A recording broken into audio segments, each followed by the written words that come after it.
এই দে বাজাতে কইতাছি। বেশি বাড়াবাড়ি করলে আছে না রান্নাঘরে সব বাজা নিয়ে আসবো। অন্যের জমি কাইরা নিয়ে নিজেরা জমিদার সাজছে, এবার মজার টের পাইবো। মোরলরা এমনিতে মানুষের জমি কেড়ে নিতে পারে?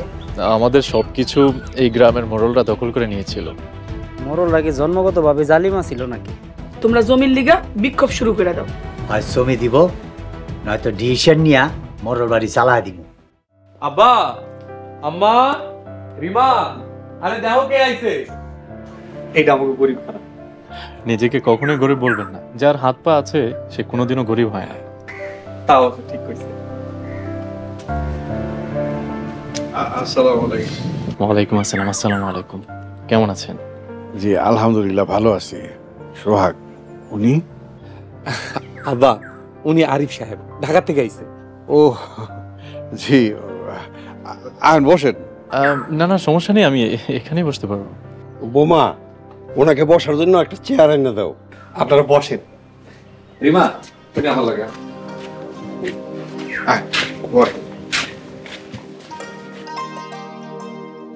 না তাড়াতাড়ি করে রান্না বসাতে। তো তালা তো কাটতাছি তো। আর কয়টা বেশি নিয়ে নিয়ে কাটছি।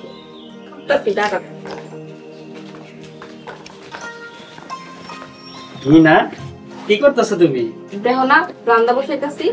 খবরদার মিনা, তুমি তোমার এই সুন্দর হাত দিয়া রান্না করবা না। তাহলে রান্না কে করবো? কেন? সুলতানা ভাবি রান্না করবো। সুলতানা করবো রান্না? সুলতানা জীবনে রান্না করছে? জান আমার মোবাইলের কত আদরের মাইয়া। আমার বউ আমার কাছে অনেক আদরে। তোমরা কি শুরু করলো এইসব? দেও জান, তুমি রান্না করতে যাইও না কিন্তু। রিমা বাড়িতে নাই, তাহলে কেন রান্না করবো? জহির তুমি চইলা যাও, শাশি মা এলে বকা দিত। না মিনা, তুমি রান্না করবা না। তুমি রান্না করতে যাও, যদি তোমার কিছু হয়ে যায় তাহলে আমি কলজা ফাইটটা মরে যাবো। তুই বিয়া করছস কামে ছেড়ি রে, রান্না করবো না তো কি করবো? খবরদার লতি, তুই আমার মিনার এখন কামের ছেড়ি কবি না। ও এখন আমার বউ, আর আমি সারা জীবন রাজধানী করে রাখবো। এই তোরা এখানে কি করস? চাচি আম্মা, আপনি সুলতানা দিয়ে রান্না করেন না তো?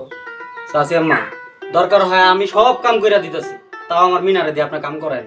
তোরা এনতে যাবি না দিমুলাড়ি দিয়ে একটা বাড়ি? যাইতাছি চাচি আম্মা, সব করায় না চাচি আম্মা, কাম করায়। এই তোমরা তাড়াতাড়ি রান্না করো, বাড়িতে মেহমান বইয়া আছে, আমি ওই দিকটা দেখতেছি। ঠিক আছে। মিনা, হাত কাটাই যাও। আরে আব্বা কাটতেছি তো। আবার হাত কাটিস না। আচ্ছা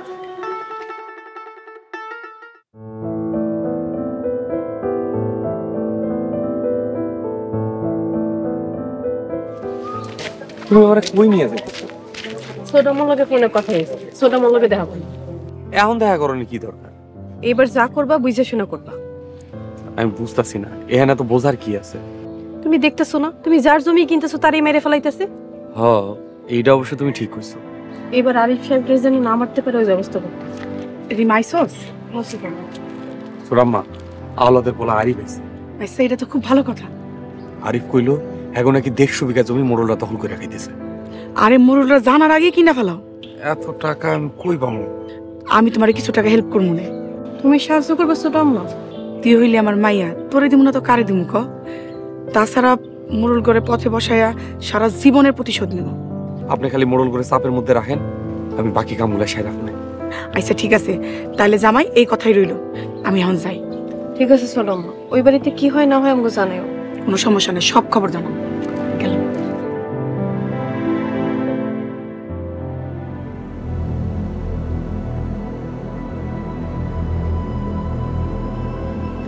জ্যাঠা, আমার ঘরে ডাকছো? হ্যাঁ, পরিস্থিতি তো খুব খারাপ মনে হইতাছে। যারা পরিস্থিতি যতই খারাপ হোক আমরা আছি তোমার লগে।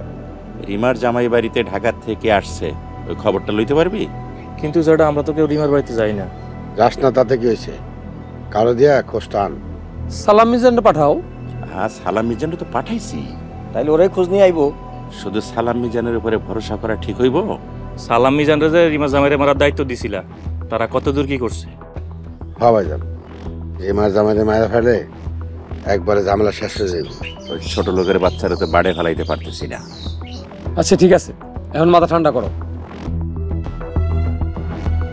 ওই ছোট লোকগুলো না মরা পর্যন্ত আমার মাথা ঠান্ডা হইব না।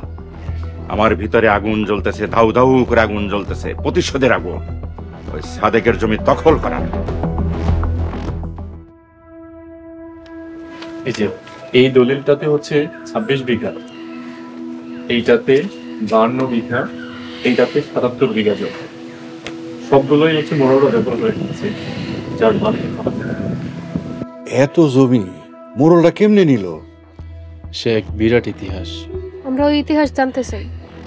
আসগর আর আহসানুল্লাহ মোড়লের দাদা আমাদের বাড়ির কেয়ারটেকার ছিল। কেয়ারটেকার ছিল?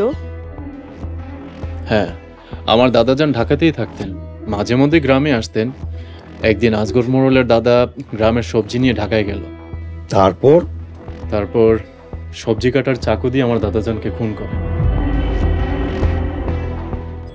আর আসার সময় আমার বাবাকে বলে আসেন, আমার বাবা যদি কোনোদিন এই গ্রামে আসে তাহলে তাকেও খুন করে ফেলবে। কি কইতেছেন এইসব আপনি? হ্যাঁ, তারপর থেকেই তারা আমাদের যত সয় সম্পত্তি আছে, জমি জমা সব কিছু দখল করে নিজেদের নাম উপাধি দেয় তারাই মোড়ল। আসলে তারা ব্যক্তিগতভাবেই ছিল ডাকাত বংশ। মনটা চাইতেছে ওই আজগর মোড়লের গিয়ে আমি এখনই খুন করে আসি। আপনি কে? আমার বউ আহসানুল্লাহ মোড়লের মাইয়া।